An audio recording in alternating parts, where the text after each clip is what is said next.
Fellow Nigerians, Happy New Year. As we begin the new year 2025, it has become imperative for me to speak to you as a Nigerian interested in the progress of the country. The political, economic, and security situation of our country is worsening daily, despite contrary positions and claims by the government of improvement in all spheres of human endeavor. Our national challenges are visibly worsening. Our nation and its fortunes are in clear reverse. The indices are clearly indicative of our decline. Thus, Nigeria remains one of the poverty capitals of the world, with over 100 million in extreme poverty and more than 150 million in multi-dimensional poverty. The situation has deteriorated significantly in the past 18 months under the current administration. As a nation, we are falling from being the highest GDP in Africa in 2014 at $574 billion and per capita of about $3,500 to now ranking the fourth with a GDP less than 50% of what we were a decade ago, about 200 billion, with per capita less than a third, about 1,000. Our nation remains one of the most insecure and least peaceful in the world today, with countless communities and families displaced from their homes and now living in IDP camps. According to the Global Peace Index report, Nigeria ranks 143 out of 163 countries in terms of peacefulness, an indicative of high level of distress. Food insecurity has become a national norm, making Nigeria one of the hungriest countries of the world. Gainfully employed and middle-income Nigerians now spend nearly their entire income on feeding, with some resorting to borrowing to eat, just to eat. For those living on margins, low-income earners and unemployed, the situation is even more dire. The newly approved minimum wage of 70,000 cannot afford a bag of rice or even half a bag of beans. As a result, many Nigerians go to bed hungry, while a significant number now rely on palliatives and charitable support. Tragically, this has recently led to several avoidable deaths. Nigeria in 2024 Hunger Index is ranked 110 out of 127 countries measured, reflecting a critical level of hunger and food insecurity. We have earned the dubious distinction of being one of the countries with the largest number of people without access to electricity. In 2024, despite the abysmal and unacceptable power generation and distribution, the frequency of national grid collapse increased significantly. The frequency of national grid collapse increased, where we have almost 12 times in 12 months. As a result, we are now mockingly referred as the generator country. This persistent lack of adequate energy supply continues to hinder our national development. Corruption, official efficiency, fiscal profligacy, and the mismanagement of public resources continue to rise astronomically in our country, spreading across all spheres of government. Similarly, nepotism and disregard for the Constitution, rule of law, and due process have become the norm. Our national debt has risen astronomically from approximately 15 trillion in 2015 to over 100 trillion today. This sharp increase has occurred within the last 18 months under the current administration. Ironically, these borrowings are largely allocated to non-generative programs and projects, leaving little to tangible development assets. Inflation remains an all-time high. Businesses are collapsing, and manufacturing companies are barely surviving, further contributing to already high unemployment rates. We hold periodic elections that are no longer genuine. Our electoral process are visibly flawed, lacking transparency and credibility. Although Nigeria is a democratic country, the electoral process falls far below acceptable standards, with the people's vote often not counted.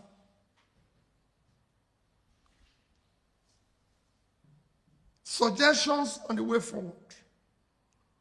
From all indication, Nigeria urgently needs selfless and exemplary leadership across the three arms and tiers of government. However, this much-needed exemplary leadership must begin from the top. Since the ultimate responsibility lies with the president, I will direct my attention to him. Mr. President, present-day Nigeria aligns closely with Dr. Martin Luther King powerful words. We are now confronted with fierce urgency of now. This is no time for apathy or complacency. This is time for vigorous and positive actions. Because we all love Nigeria and desire its prosperity, I would like to suggest some actions I will have personally approached differently. It is time to confront our national problems boldly, decisively, with a sense of urgency, and I suggest as follows. Commence a visible and verifiable reduction in cost of governance to be able to allocate much-needed resources to critical areas of development such as security, health, education, and poverty alleviation. Aggressively and visible attention should be given to combating corruption effectively. While addressing past corrupt practices, we must ensure proper investigations and recoveries are related to missing funds or their sources. The focus should be on eliminating current and future official malfeasance through increased transparency and accountability in public procurement and contract awards, as well as thorough monitoring of execution of projects to ensure that limited resources are efficiently utilized and applied productively. All future borrowings must be tied to regenerative investment and visible productive assets that will benefit the nation. This will ensure both productivity and the ability to service and amortize such loans, rather than continue the current practice of accumulating massive debt with no tangible returns, which places undue strain on future development revenues. Mr. President, out of approximately 580 days you have been in office, it is reported that you have spent about 30% or around 180 days on more than 30 publicly recorded trips overseas. My appeal is that you dedicate 20% of 2025, roughly 72 days, to visit each of the 36 states for 2 days each. As a president, such visit will give you opportunity to better understand their economic and security situations across the country.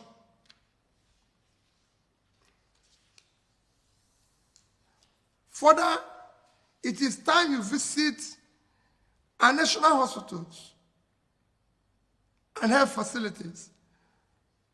You may consider, for example, that your next medical examination be conducted in one of our national hospitals or regional federal medical centers, such as FMC in Sokoto, Birnin Kebbi, Calabar, Umuahia, Akure, among others. This will allow you to assess the state of healthcare facilities available to Nigerians. It will also help you to understand the condition of our hospitals and clinics, enabling you to make informed decisions on how to upgrade and make them efficient. Endeavor to travel by road to observe the conditions of most highways. You can take short trips, for example, from Calabar in Cross River State to Uyo in Akwa Ibom, a distance of less than 100 kilometers, or from Benin in Edo to Warri in Delta. I recall taking President Obasanjo on a trip from Awka to Onitsha on the federal highway when I was governor of Anambra State. That journey prompted him to immediately approve reconstruction of parts of the road by Anambra State with subsequent reimbursement by the federal government. Such actions are immensely valuable. Make both impromptu and planned visits to our tertiary institutions where our children and future leaders are being trained. This is essential to familiarize yourself with the available infrastructure, facilities, and amenities. These visits will provide valuable insights into whether the resources of the Tertiary Education Trust Fund are being utilized optimally, and what is needed to sustain education is being implemented. I recall President Shagari visiting University of Nigeria and Nsukka when I was a student there and telling us, I've seen the facilities myself, and I assure you of my intervention. Institutional facilities improved significantly thereafter. As Commander-in-Chief, visit our military formations and security agencies, especially during their field operations, and provide them with morale-boosting assurances and support for optimal efficiency. Reiterate that they and their families will always be taken care of. Mr. President, many Nigerians are refugees and exiles in their own country. Visit the IDP camps and assure Nigerians that they will soon be returned to their communities, that they are working hard to restore peace and normalcy in different parts of the country. Mr. President, you are no longer governor of Lagos State. You are now the president of Nigeria. Therefore, consider spending your holidays in different parts of the country. Let your next Salah, Easter, or Christmas holidays be spent in Yola, in Sokoto, Jos, Akure, Yanegua, Abakaleke, among others. The single most challenging test you face is ensuring the future of elections are credible and to reflect the will of the people. Finally, Mr. President, Nigerians need to hear from you directly, not through your proxies. Quarterly update on what you are doing to improve the situation is crucial. God bless you. God bless Nigeria. Thank you. This is not the first time he's coming out with such optimism. The reality of it is that while we do not expect 100% result, we want to see 100% effort. It's something you can say, for example, we're reducing cost of governance. People need to see it. People need to feel it. You know, I wait and see how the inflation will come down from 34 to 15%. Because the main driver of inflation, as you know, is food. On the sea rice, coming down from 100 to about 50. Beans, coming down, all coming down below the minimum wage. Then we can begin to say, yes. So it is not something you say. It is what you do and what people feel. Governance is about the feeling of the people, not you. Another question, please. Thank you very much. That's for Daily Trust. The first question is on this trip, nationwide trip. Knowing what the presidency stands for in Nigeria, don't you think Nigerians will be further inconvenienced by the president traveling to states where the road will be locked for hours even before the president comes, and to remain locked hours after he must have left a particular situation? And considering the amount of resources we will still expend on such visits, either by air or by road, how do you see an alternative to mitigate the suffering of Nigerians by just blockage and the money that's going to be spent? That's the first aspect. I'm sure that what is going to be spent will be far less than what he spends to go overseas. It will be far less.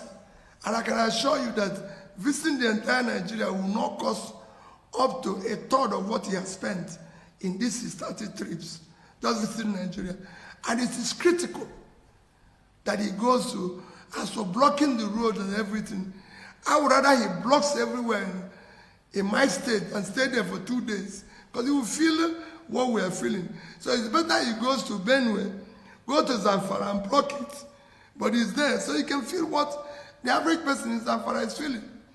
As the president of a country, you must visit the place. Yes, the second aspect is 2027. His Excellency Taudi, Kwapaso, and all of them on this major issue. For me, what is important now is about Nigeria today.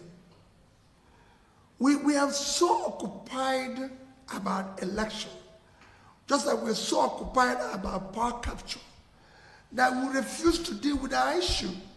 We have people who are dying because of a bags of rice, half bag of beans. People are dying.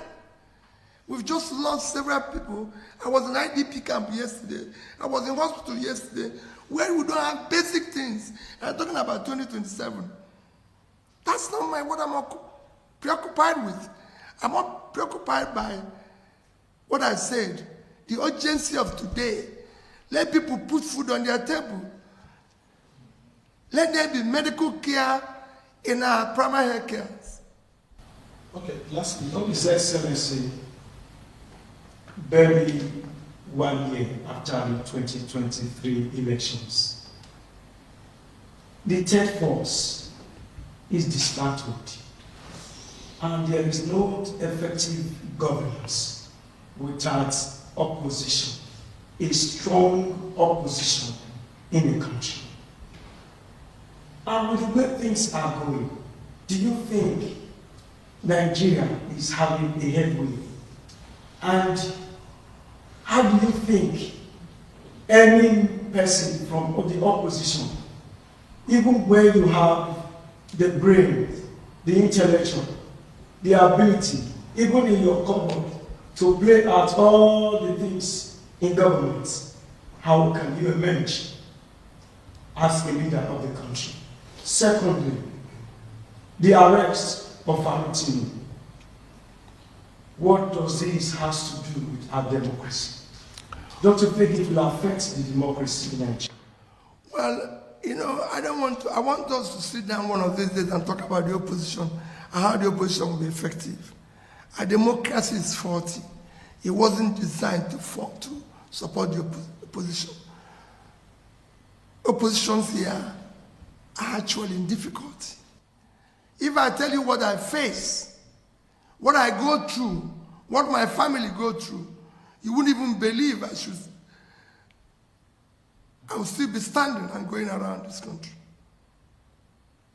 But I've made up my mind that if this is the end, so be it. Because we can't allow the country. It is difficult to be in opposition in this country. Extremely difficult. Because everything is against you. People don't even want to see you. They don't even want to talk to you. I see colleagues that greet them at the airport, they don't even want to reply because they feel they don't want the government of the day to see you or see them greeting you. Your businesses, everything you're involved is being dismantled. That is not a country. We need to show more commitment to the future of our country. None of us is going to live here forever. So we must build a better society for our children. And to build it, some of us will take a risk. That's the part of what Dele and Co. also going through. And not just him, every person, even the oppositions in local government level, at state level, everywhere, are going through that. So for me, we are actually doing a lot if we're doing everything on our own. All right, lastly, for me, Your Excellency, those two things. We've seen you and the former Vice President Atiku Abubakar going around having a series of meetings. People are optimistic that maybe something in form of a merger or so could come out of this. And then, lastly, President Tinubu insists that his tax reforms must go on, and the tax reform bills are here to stay in his last presidential media chat. Despite that, governors are saying that look, there should be more consultation and other leaders of the country, while former Senate President is saying that look, there's serious hunger, and Ndume is saying that look, some traditional rulers should not just take the content of the tax reform bills just by the face value. What will you advise on these two? Well, on issue of tax, there's a lot of stories. I've said it, everybody knows my stand on it. There should be very wide and detailed consultation. It should be widely and publicly debated.